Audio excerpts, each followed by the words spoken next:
బలమైనటువంటి నాయకుడిని తయారు చేయగలుగుతాడు. Elisha made Elisha. ఎలీషా ఖచ్చితంగా ఎలీషా లాంటి వాడిని తయారు చేయగలుగుతాడు. Same way we need leaders. అదే విధంగా ఈ యొక్క నాయకులను తయారు చేసే పద్ధతి కూడా ఉంది. Elisha didn't came overnight and he didn't become a big prophet. Elisha అంత గొప్ప ప్రవక్త ఒక రాత్రిలో అయిపోలేదు. He submits himself before Elisha. ఆయన అంత గొప్ప ప్రవక్త అవడానికి కారణం ఏంటంటే ముందుగా ఆయన దేవుని సన్నిధిలో ఉన్నాడు. Joshua didn't become an army or a leader of Israelites over one night.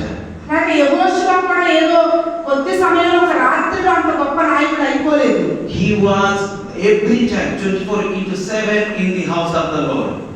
అలాగే యెహోషువ కూడా తన దినాలన్నీ 24/7 అలాగా తన దేవుని సన్నిధిలోనే దేవుని గుడారంలోనే ఉండేవాడు. He obeyed whatever the Moses ordered him.